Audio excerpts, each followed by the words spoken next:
Republic Act 10591, referred to as the Comprehensive Firearms and Ammunition Regulations Act, mandates all government agencies, military and law enforcement organizations, LGUs, and corporations owned and controlled by the government provide the PNP with an inventory of all the weapons and ammunition they possess. Why is it, therefore, that the 4,625 decommissioned firearms are not included in said inventory? And as stated, you are bound by your mandates to keep these records confidential.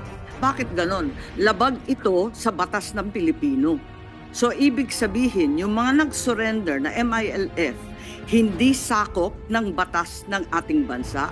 Parang mali naman yata to. Panloloko naman yata ng bansang Pilipino to. Bakit hindi sila tatalima sa batas na ang bawat mamayan ang kinakailangan sumunod? Because maybe, I'm sure, the ones who formulated this law ay talagang inobserba itong firearms, the existence of the firearms comprehensive law. Ang hinahanap ko po, sinasabi ninyo yung Annex for Normalization. What is the written basis, the legal basis for the number of 40,000 MILF combatants and the legal basis of the 7,000 firearms? Pero sino nagbigay ng listahan na yan? Kasi nagtataka ang marami, kanya-kanyang MILF. And some MILF are more equal than others. Is that Senator Tulfo? Is the list of 40,000 combatants also confidential? Yes, I'm looking for names, sir. These are what the local officials, the local combatants, the local decommissioned officers are looking for. Nobody understands your list, sir. Base commands have not been dismantled. Until today, the MILF continues to operate these base commands, all 6 of them. We have also spent a great deal of money, I believe upwards of 600 million pesos, on the Joint Task Forces on Camps Transformation. What exactly is going on with these camps? The MILF base camps are intact and in operation without any transformation having been undertaken. Is that? You did mention that there were combatants who surrendered, but they weren't able to surrender their firearms because they said it's personal, it's for personal use. Ngayon kung personal use yun, chinek niyo ba yung serial number to make sure na yun ay license, may LTAP?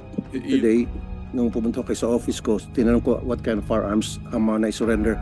Sabi niyo po sa akin, carbine, may mga carbine, may mga garan, M16, meron pang Thompson. Diba pang kafgulan po yun? Alam ko yung MLF, they're well financed and they have modern weaponries.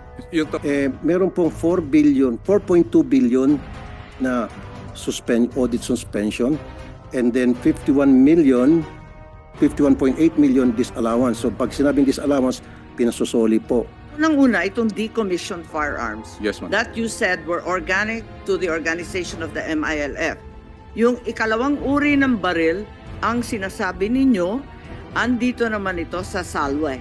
Ibig sabihin, yung Small Arms and Light Weapons Program, yes. Eto na yung privately owned by the MILF. Ngayon, ano na nangyari dito? Kasi ang alam ko, ito yung magaganda. Ito yung maaayos at talagang matitinding mga baril. What is the status of the 4,625 decommissioned weapons? Since you are saying that they're still serviceable, you also mentioned that they are temporarily stored in Camp Abu Bakar. Yes, madam. How long have they been stored there? 5 years na po ito. Bakit 5 years temporary pa rin ang storage dyan sa Camp Abu Bakar? Sir. Yes, I have never heard of a mere letter overturning our entire construct of firearms and ammunition law. The comprehensive agreement was written 2014. I'm aware. It went through 2014, 2015, and finally 2019. Yes, Pero hinahanap ko yung legal basis po ninyo. Saan ba galing yan? Kasi hanggang ngayon, ang sinasabi, wala namang listahang binibigay sa gobyerno kahit kailan, itong 40,000. Klaseng surrender ng baril yan, tama po ba? Unang-una, yung decommission proper, MILF organic guns. Ikalawa, yung mga baril at na sariling pag-aari ng mga MILF combatants, small arms and light weapons na napakalabo pa unless you're able to report to us these supposedly pilot areas. Ikatlo, yung balik baril. Rin na binabanggit dito na mas mababa ang halaga at simpleng-simple lang ang proseso. Walang transitional cash grant. Yung sa balik baril po, Amin po ninyo na wala pa. Etong privately owned firearms, nakakalat pa rin yan sa buong BARM kasi wala pa. Ano pong guarantee may bibigyan nyo sa amin na ito mga na-surrender na firearms 4,000 something ay hindi po na-recycle? Kasi sabi nyo kasi confidential, kaya lalo ako nagdududa ngayon. Maliwanagan po yung mga maliliit nating kababayan, so to speak, kasi sila po yung kailangan magkaroon ng kaalaman tungkol sa peace process decommissioning na nagaganap ngayon. And ako po ay full support. Hindi po ako kumukontra, full support po ako tulad ng lahat ng Pilipino. Hangad ko po yung magkaroon tayo ng katahimikan, and especially doon po sa mga kasundaluhan at sa members ng PNP na nagbuhis ng buhay sa pagganap ng kanilang tungkulin. So, gusto ko lamang na masagot yung mga katanungan na it's been hounding some of from some of the members of the military and PNP. So, mamaya na siguro ako magtanong. So, I have some few questions. Anyway, easy lang po yung questions ko. Piece of cake. Sabi pa nga. So, mamaya siguro after Senator Jinggoy. Thank you, Senator Tulfo. Senator Marcos. Yes, thank you very much. The questions of the decommissioning and peace in Mindanao continue to be matters of grave concern, given that as late as the 18th of February last week, we are aware that a bloodbath occurred yet again with the MSU bomb attack, killing 4 civilians, 6 soldiers, 2 suspected Dawla Islamia, and 4 other troops injured in Barangay Ramain, Munay, Lanay del Norte. Clearly, our job is far from over, and there is much that remains to be done.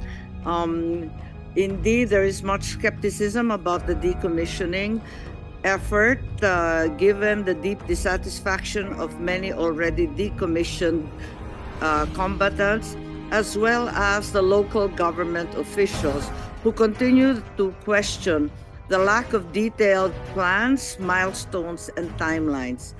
And these are the aspects that we need to derive details, dates, numbers, and legal basis for all.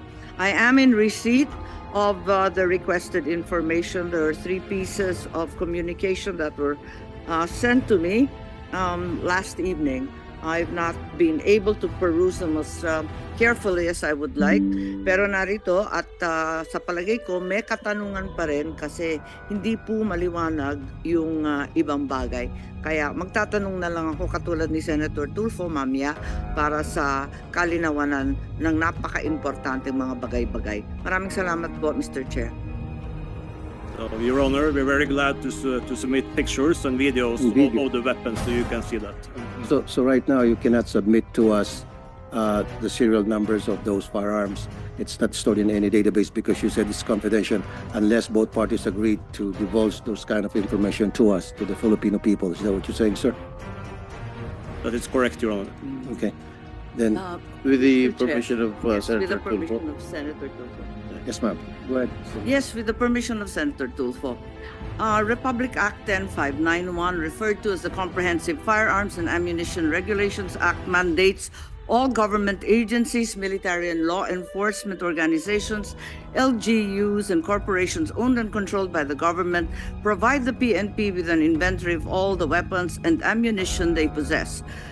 Why is it, therefore, that the 4,625 decommissioned firearms are not included in said inventory? And as stated, you are bound by your mandates to keep these records confidential. Bakit ganon? Labag ito sa batas ng Pilipino.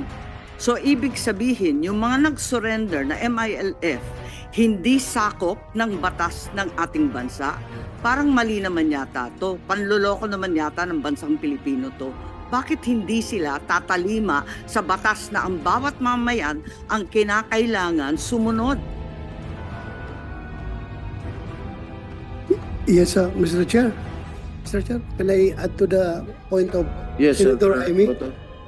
Mr. Chair, I don't know if there's a conflict between what is the existing law that our resource person is talking about, if it runs in conflict with the firearms comprehensive law. I don't know. We have to study on that because maybe, I'm sure, the ones who formulated this law ay talagang inobserba itong firearms, the existence of the firearms comprehensive firearms law. So titingnan natin siguro, Mr. Chair, kung saan ang conflict dito. Yes, I just like to follow up. Having gone through the papers submitted, ang hinahanap ko po, sinasabi ninyo yung Annex for Normalization. What is the written basis, the legal basis for the number of 40,000 MILF combatants and the legal basis of the 7,000 firearms? Meron bang legal basis yan? Kasi nahanap ko rito, sabi annex. Asan yung annex? Nasa annex lang ng normalization. Yun ang sinasabi ninyo. Pero wala naman dun sa annex nakatakda yung 40 at saka 70,000. Anong basehan natin ng lahat niyan? Madam Chair, sir. Yes, please. Yes. Your Honors, we have the basis, which is basically the written letter of Chair Minister Murad to President Aquino dated 2010.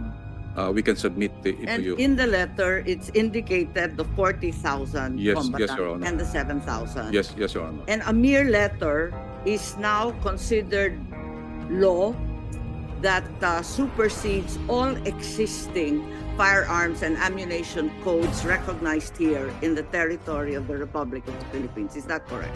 No, Your Honor. It's a mere letter, sir. Yes, I have never heard of a mere letter overturning our entire construct of firearms and ammunition law. the comprehensive agreement was written at 2014.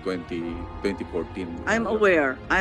It went through 2014, 2015, and finally 2019. Yes, Pero hinahanap ko yung legal basis po ninyo. Saan ba galing yan? Kasi hanggang ngayon, ang sinasabi, wala namang listahang binibigay sa gobyerno kahit kailan nitong 40,000. Tama ba yun? Wala ba talagang listahan ng mga combatants na 40,000 na ginawa nating target? The submission of the combatants is in a gradual. I understand po it's in phases, In phases. and we are now in the third phase. That's The fourth final phase. the fourth and final phase, which is fully explained. Pero sino nagbigay ng listahan na yan? Kasi nagtataka ang marami, kanya-kanyang MILF. And some MILF are more equal than others. Is that true? The list is being signed by the implementing panel of the MILF. But these are foreigners. No, Certainly, no. they derive the information from somewhere else, locally. The implementing panel, Your Honors, are full. They are MILF and the GPH implementing panel. It is- Senator Tulfo, is the list of 40,000 combatants also confidential? Your Or Honor, are we privy to that list? Your Honor, the process of the submission of the. We're aware there is a process. I'm looking for names, sir. These are what the local officials, the local combatants, the local decommissioned officers are looking for. Nobody understands your list, sir. We can provide the list if needed, Your Honors. It is located in our data. Yes, in your list, do we have data Yes, Your Honor. explaining which base commands they belong to? Yes, Your Honor. They're identified, Yes, Your Honor. their rank, their role and purpose, and the base command to which they report. Kompleto po ba yun?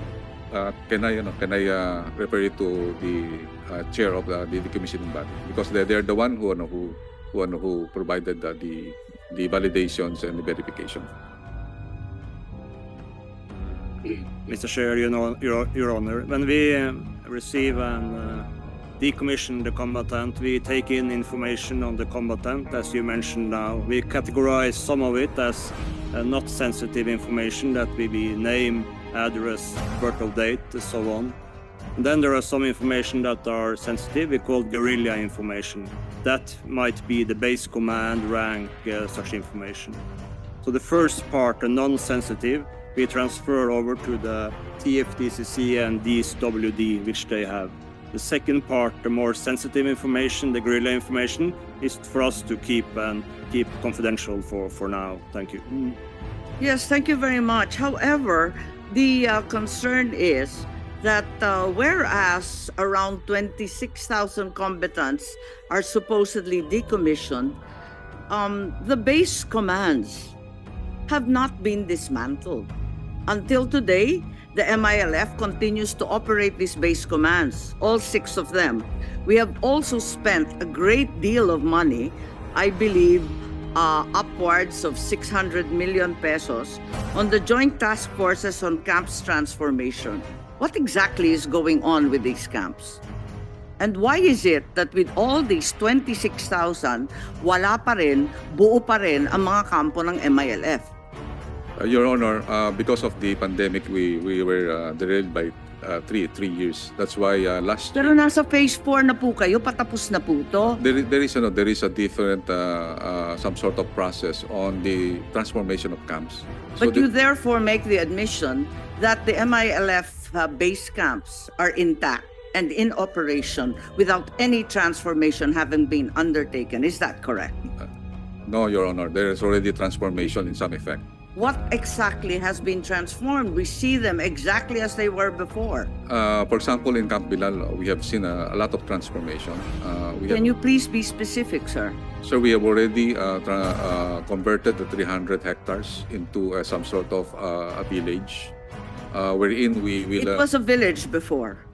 No, ma'am. It's a camp. It's a Camp Bilal. Yes, but civilians were living in that camp. There were Yes, children yes, and sir. mothers as well. Yes, Your Honor. But right now, So what was transformed? It's exactly in the same position. in 2019, Madam, when I visited Camp Bilal, all of them are armed to teeth, meaning from the highway going to their area. Even MP Bravo, member of the Parliament Bravo, is always armed to teeth. But right now, when I come to Camp Bilal, most of them are wearing civilian, Madam, and they are very amiable. At the same time, they are Are we already. now to read a change of costume as a transformation, sir? I think that is a very token and gratuitous piece of information. Madam, during those times when we are visiting the camps, even in 2014 up to 2019, you can see a lot of firearms there. But right now, we visited many camps. You cannot see any firearms they are brandishing, meaning that there is already a change of mindset, wherein the normal combatants that they are holding firearms every time that they go, we never see that anymore. in those Mr. Chair, areas. follow-up question with the indulgence of Senator Yes, Jaime. Senator Tulfo.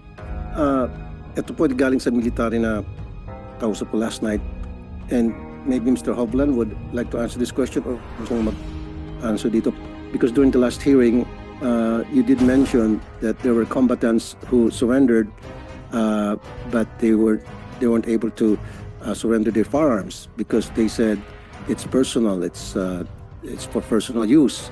Ngayon kung personal use yun, chinek niyo ba yung serial number to make sure na yun ay license may LTAP. Yun po ang next na proseso po, Your Honors, because yung ano po natin, yung decommission of the combatants, there is a separate process. So yung ano po natin, we never term them surrender. We term them decommission. Kaya nga po sir, kasi when they came to the government Yeah. to get that 100,000 cash allowance, supposed to be they should be turning over their firearms. But they did not because sabi nga, meron akong baril dito, personal use ko ito. So kung personal use mo yan, dapat may permit yan. Chinek mo ba yung mga, andun na rin lang siya hawak-hawak yung baril niya. So sana kinuha niya yung serial number, pinicturan, and then gumawa kayo ng cross-check sa ating PNP, FEO, Firearms and Explosive Office, para masiguro na yun ay lisensyado, para masiguro din na hindi magamit yun kung saan sa amang purpose. Yes sir, actually sir, yun ang proseso po natin sir, na initially yung sa decommission of combatants is separating na yung pagka nag-proseso po tayo ng decommission combatants, we gave the 100,000 for the purpose of the socio-economic, not for the purpose of turning up the firearms. Hindi po yun naman po, ang ano po natin po is meron tayong proseso din ng decommissioning ng agreed 7,000. Yun po ang ginagawa po natin. And then later on, there is kung makikita niyo po yung sa aming ano po, yung we have still a lot of programs in parallel with the decommissioning of firearms. Number one is yung all small arms and light weapons management. Ito po yung sinasabi natin na i-stencil po natin, isa-isa po yung lahat po na yun. Mentioned to me yesterday, nung pumunta ko sa office ko, tinanong ko what kind of firearms ang mga na-surrender. Sabi niyo po sa akin, carbine, may mga carbine, may mga garan, M16. M16, meron pang Thompson. On Diba pang CAFGO lang po yun? Alam ko, yung MLF, they're well financed and they have modern weaponries. Yung Thompson sir, konti lang po talaga yun. Thompson. So ibig sabihin may mga MLF na Thompson ang ginagamit. Ano po yung diplato? Sir, actually sir, kasi makita natin 1976 po kasi yung ibang mga combatants natin. Those were the firearms that they are Meron din pong carbine. Yes sir, ganun po. Di ba yung carbine, panahon pa natin ng hook balahap yun. But anyway, may carbine. So siguro po sa next hearing, give us a list of those firearms. Sabi nga ni Senator Amy, siyempre kung ano man yung agreement meron between the decommission body and other groups, well, that should not supersede the law of the land of the republic. So you should be wary about that. So next hearing, you should provide us with that information that Senator Amy was asking, kahit na sa executive session man lang. Yes sir, we will provide sir. Yeah. Okay. Now, dalawang question ng Senator Amy. December 31, 2022, kasi binanggit sa akin kahapon yung Commission on Audit. Sabi yung very strict ang Commission on Audit nga. Kayo talagang binabantayan. So, agad-agad nag-check po ako sa Commission on Audit. Meron pong 4.2 billion na audit suspension, and then 51.8 million disallowance. So pag sinabing disallowance, pinasosoli po. So unahin po natin dun sa disallowance. Ano po itong 51 million na pinasosoli po ng Commission Audit? 51 million po nito sir, na-explain na po namin to sa COA na ang remaining balance lang po is more or less 8 million. Na-explain. Na po yun. Kung magkasano po. Naisoli na po. Naisoli na po yun. Eight Then na lang po. yung 4 billion po yun sir is yung po yung previous pamana project po, hindi po sa amin po yun panahon namin during the previous sir. Pero were you able to explain it properly Yes, to the Commission yes. on Audit? Actually sir, we were able to expedite yung compliance with the auditor. So ito pong So sorry sir. So parang tayo mamalito. So nasoli na yung iba dun sa 51 million mo na 51.8. Nasoli na po yung iba, yung meron pang 4 million hindi pa nasusoli. yes sir, meron pa po tayong proseso na Bakit po hindi nasoli na lang ang buo? binabayaran po ng po sir ng mga tinatawag nating yung mga SDOs na meron pong accountability. Pwede po paki-explain ano po yung 51 million na pinasusoli? Bakit po pinasoli? Ito po yung po sir, nung previous administration po namin sir na kaya Before you. opo, before po sa akin po yun po sir. Actually nung po yun, 2017, 2018, 2019. Same thing with this 4.2 billion. Yes po. Wala pa po ako po nung po yun, 2018, 2017 po yun. Siguro Mr. Chair, sa next hearing, patawag natin yung Actually, we already, marami po na kami pong ipinasa po sa ombudsman pertaining that matter po, sir. So meron na pong kaso Opo, ombudsman. may mga kaso And na po. may we know who are these people na pinahal nyo ng kaso ombudsman? And what happened to the yung case? previous execom po at saka back member po ng Can we get the names? we will give it to you, Your Honor. And then, gusto namin malaman yung status ng kaso. Yes, Your Honor. Yes, So Your Honor. ongoing po ito. Yes, Your Honor. Ilan po yung nakasuhan dito sa 51 million? Bali po yung may mga seven charges po kami na naibigay sa ombudsman. And we will give you the details po, Your Honor. Kasama ho ba dito yung pinalitan nyo na secretary? Yung mga execom members po. Execom lang. Opo. Okay. Okay.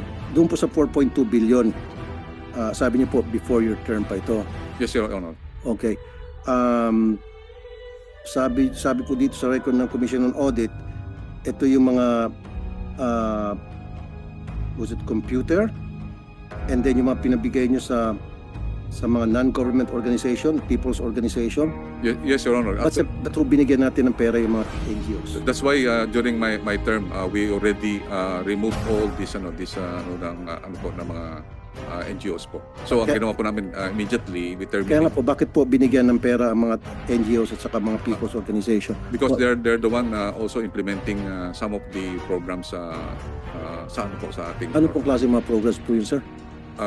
normally sir I will give you the details the Okay. details. Kasi sir, that's Because I'm- 4.2 billion, that's a lot of money para ipamigay po natin sa NGOs. And then, can we know ano po yung mga NGOs na yon?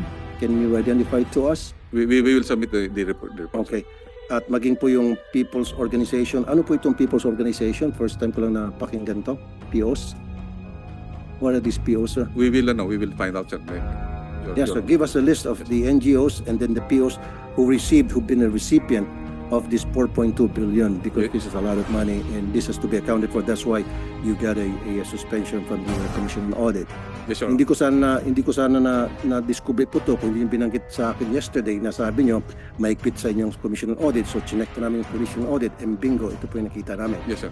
So provide us with all these documents. So Mr. Chair, kami siguro patawag din natin yung mga previous execoms na nakaupo para paimbestigahan natin itong 51 million and 4.2 billion.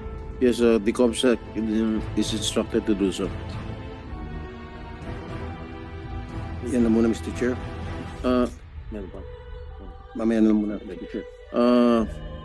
Kung walang magtatanong tungkol pa rin sa baril, matapos lang yung subject ng baril, okay lang. Alright. Yes. Okay lang ba? Para matapos lang yung subject ng baril, ano pa? Dahil kasi nung last time, at nasa briefer po ninyo, you stated that the weapons not being functional by the IDB will not be considered as official decommissioned weapons. If that is the case, why did you consider the 4,625 surrendered firearms as official decommissioned weapons, having stated that they were already unserviceable and in rusty condition? Madam, they are all serviceable. So you're saying now that in fact they're all serviceable. The transcript indicates that you had agreed that they were unserviceable and rusty. So that is no longer the case. Is that correct? Yes, madam. Yung lahat po na na-turnover sa IDP po, madam, Are all serviceable. or all serviceable. Yung mga itinatanggal po na hindi po sinasama po doon. So, kaya po so there is a mistake therefore in the transcript. Mr. Hovland is nodding his head as well. Maybe know the status. I think you've said something about it earlier. What is the status of the 4,625 decommissioned weapons? Since you are saying that they're still serviceable, you also mentioned that they are temporarily stored in Camp Abu Bakar. Yes, madam. How long have they been stored there? 5 years na po ito. Bakit 5 years temporary pa rin ang storage dyan sa Camp Abu Bakar? That's the request that we are asking for the implementing panel to immediately put for the disposal of these firearms. And we are now undergoing the process. Ang bagal naman po. 5 taon, nandun pa rin temporary storage. Yes, madam. Bali po kasi yung sa proseso po ng na napag-agrihan po kasi, madam, is we will finish first the phase 4 of the decommissioning before all the firearms will be put beyond use. Pwede lang ipaliwanag, 3 uri ng pagsusurrender ng firearms ang binabanggit natin. Tama po ba? So unang-una, itong decommissioned firearms Yes, ma'am. that you said were organic to the organization of the MILF. Yung ikalawang uri ng baril, ang sinasabi ninyo, andito naman ito sa Salwe. Ibig sabihin, yung Small Arms Arms. and Light Weapons Program, Yes. eto na yung privately owned by the MILF. Ngayon, ano na nangyari dito? Kasi ang alam ko, ito yung magaganda. Ito yung maaayos at talagang matitinding mga baril. We are still in the process of the Asal WN through the Una, sabi ninyo, lahat ng privately owned irerehistro dyan sa Small Arms and Light Weapons. Kayo rin nag-report niyan. Ito yung submission ninyo. Binabase ko lang sa binigay ninyo sa amin. Yes, madam, ang ginagawa po namin dito po sa sa Small Arms and Light Weapons. It is being localized at the province, madam. So asan sila, saan nangyari yan? Kasi wala pa nakakabalita. Tinanong ko lahat ng mayor at governor. Walang nakakaalam. In Basilan, we were able to register 4,500 firearms, madam. Miski si Governor Jim nagre-reklamo sa kabagalan din ng ating decommissioning. So parang wala pa rin yung small firearms na yan. Meron na ba? Madam, yung sa ano po, kaya po ngayon, we are now implementing the localized normalization implementation Oo nga, pero for the provincial governor to be as involved. late as November, all the governors complained. Di po ba? So, yung ikatlo, so tatlong klaseng surrender ng baril yan, tama po ba?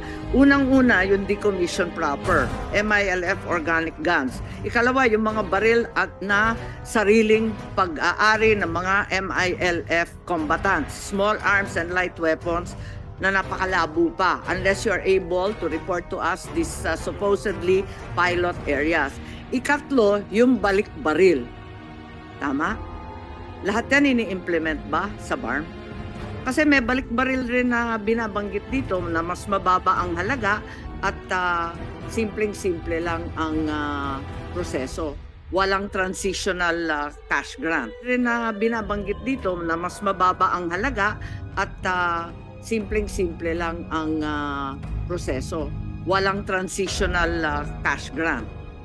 Yung sa balik baril po, sa ano po yun, sa ma'am, sa CPP-NPA po natin na ini-implement. Wala po sa ano. So, wala yan sa BARM. Wala po. Kasi nabanggit rin dito na naiiba ito sa balik baril.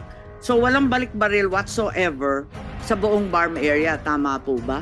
It is not under po yan. Yung, Can we please clarify? Kasi yung ibang nag-surrender ng baril, ang sinabi sa kanila, balik baril lang kayo, hindi kayo kasali dito sa 100,000. Yes po, doon po sa 40,000 na combatants, meron po tayong 7,000 na organizationally owned firearms na for the MILF. Kasi tatlo po yung category ng firearms na Kaya nga tinatanong ko, kasi napakalabo po, pati mismo yung decommissioned combatants, baka naman na nabubukulan na yung mga yan. Dahil sinasabi sa kanila, balik baril lang kayo, hindi pa kayo kasali. O kaya yung sa small arms lang kayo, hindi pa kayo kasali. Paano ba talaga? po sa dalawang kategory ng baril na hindi kasama po sa decommissioning. Ito po yung individually owned firearms. Ito po yung i-address po sa SALW program. Na So, inaamin po ninyo na wala pa. Etong privately owned firearms, nakakalat pa rin yan sa buong BARM kasi wala pa. We started po yung SALW program last year po, nung last quarter, and we pilot that in Basilan po. So nakailam na po ang na-surrender o na-rehistro? We already have around more than 4,000 stenciled firearms for the SALW program po. Are you able to register them under the PNP as Senator Bato and I well know? Yes, O ma'am. confidential rin yan? The AFP and the PNP in Basilan are involved in this LNI program po. So it's more or less looks like a regular gun registration effort.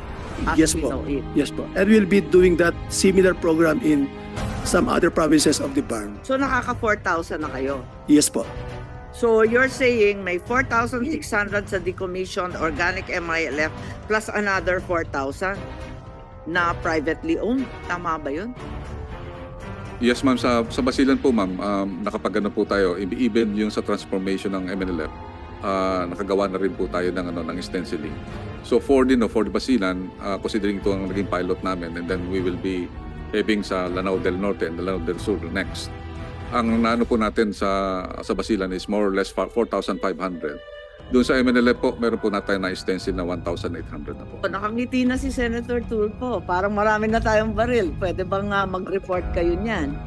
Kaya nga, Senator Amy, isang follow-up question na, ano pong guarantee may bibigyan nyo sa amin na itong mga na-surrender na firearms, 4,000 something, ay hindi po na-recycle?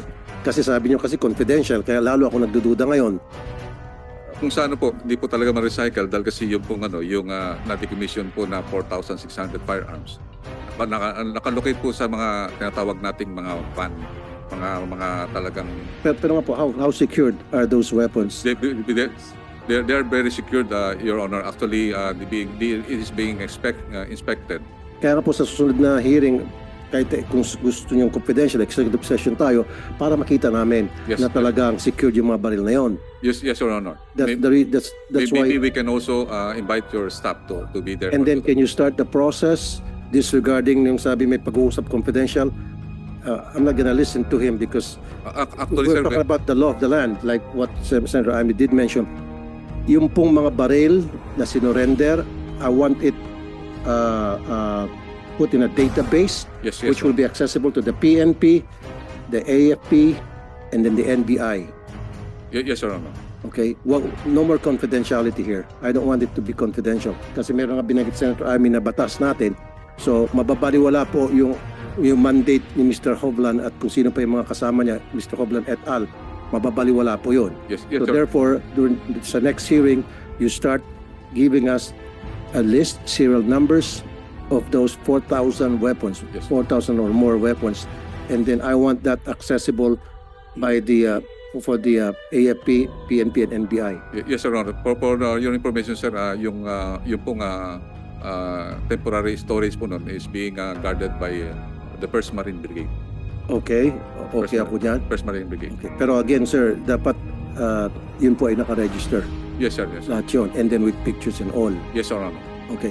Wala pa ho ba kayo nababalitaan na yung mga baril na nandun sa loob ay Wala po, Your Okay. Honor, kasi po talagang well maintained by the BMAT. Nandun rin po yung po natin yung JPST. Yung JPST po natin, yung Joint Peace and Security Teams, meron pong military doon, may PNP at saka meron pong MILF. okay. Sila po ang nagbabantay po ng SASA. Isang tanong na lang. Doon pa ako curious, yung Tommy gun, Thompson, carbine, Engaran. Meron pa bang ganun baril ng mga MILF? Alam ko. Sir, maliliit na porsyento po yung actually, sir. Maliliit na porsyento. Kasi baka naman po yan ay kung saan nang pinulot yan para makolekta ng 100,000. And then, what guarantee do we have na yung 100,000 na ibinigay natin, ibibilin ulit nila ng panibagong baril? Kasi, di ba, meron silang baril. For personal use ko to, hindi ko to surrender. However, you give me 100,000 kasi kasama dun sa usapan. Then, what is the guarantee na yung 100,000 hindi niya bibili ng another baril, dadalawa ng baril niya? Sir, there is a monitoring we have a body monitoring the How can you monitor 26,000 combatants, sir? actually, sir, meron tayong proseso, sir, na yung mga campus, sir, minomonitor natin and always visit them. Maybe No, we can- monitoring the firearms, sir. What I'm saying. Kasi, di ba, marami sa kanila, mga ilan po doon sa tansya ninyo, yung bang tumanggap ng 100,000 pero hindi niya turn over yung kanyang baril. Mga ilan po sila, dahil sinabi niya, personal use niya yon. Ilan po yun? How many are they? Approximately, more or less. Doon po sa mga may personal po, wala pa kaming record doon because we are still undergoing po yung proseso ng inventory din ng mga Pero personal. dapat siya meron na kayong record nun kasi tumanggap na sila 100,000, di ba? Every time na nabibigyan sila 100,000, may katapat dapat na baril. Kung minsan yung iba walang katapat na baril pero nag-explain nga lang na wala akong surrender na baril sapagkat meron yung baril kong ito ay for personal use. So dapat po i-register yung baril na for personal use. At yung tanong ko ang kanina, so anong guarantee doon sa meron siyang personal use niya na binigyan ng 100,000, na yung 100,000 bibili niya ng panibagong baril. So dadalawa ng baril niya, lalong dumami yung baril sa Sir, area. let me clarify yung first na concern nyo, sir, regarding po doon sa mga baril. Doon po sa decommissioning ng combatants, separate po yung decommissioning ng firearms ko. So, hindi po ina-attribute yung mga baril na sinurrender in its state sa mga combatants po. On the second concern, sir, yung sa binigyan ng 100,000 po, meron po kaming mga DSWD hired staff to conduct yung sila po yung case managers na sila po yung nag-oversee, sila po yung bumabalik doon sa mga nabigyan ng 100,000 on how they spend po yung 100,000. So meron po tayong mga hired na DSWD staff na bumabalik po doon sa mga combatants para to look for their welfare din po. So monitor. Yes po. Okay. Now, doon sa mga combatants nagsabi, may baril ako, personal use ko to, hindi ko ito surrender. Kanina, hindi niyo pa nasagot sa akin, may mga LTAP po ba ito? Na-check niyo kung meron sila mga LTAP? Mga ito?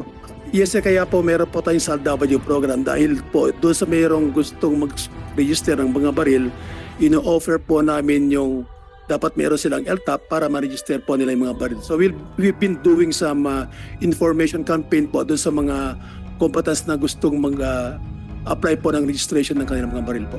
Okay. So, just make sure, sir, na yung mga nabibigay na pera sa mga combatants ay hindi nila mabibili ng baril.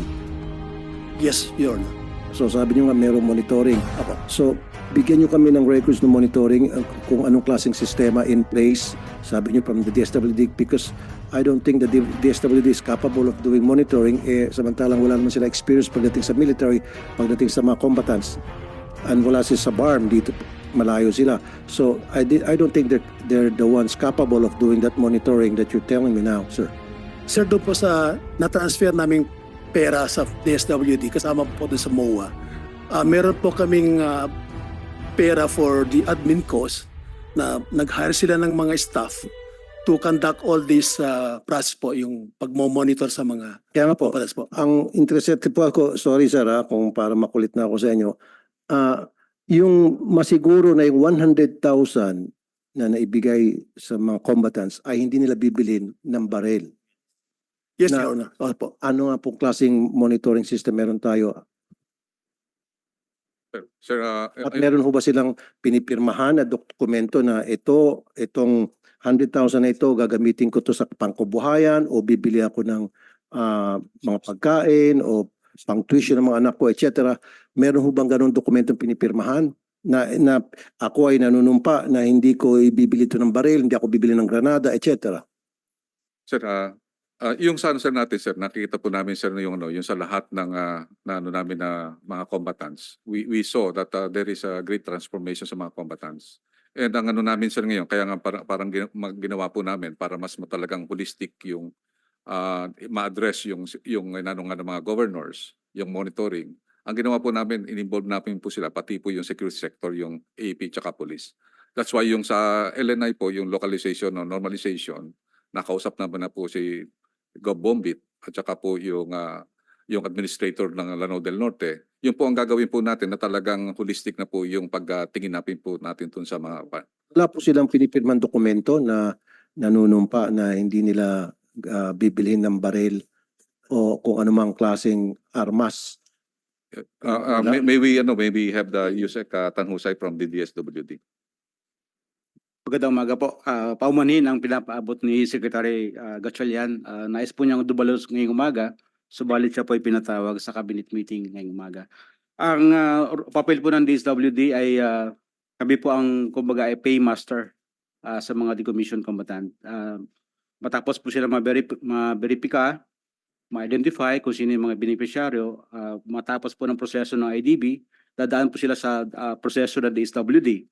Doon po sa proseso ng DSWD, kinukunan po namin sila ng kanilang biometrics, kinukunan po sila ng picture para yun ang gagawing ID at re-record po namin sa aming braid system. Pero bago po maka-receive ng actual cash, meron pong counseling na bahagi bago makatanggap ng 100,000. At doon, pinapayuhan ko namin yung mga combatants kung paano gagasusin ang 100,000 pesos na ito. At pagkatapos po ng makatanggap ng cash assistance, ay later on, ay iboboritor nga ho namin sila sa kanilang mga probinsya, municipality kung nasaan sila. Pero very limited po yung capacity ng DSWD to monitor them.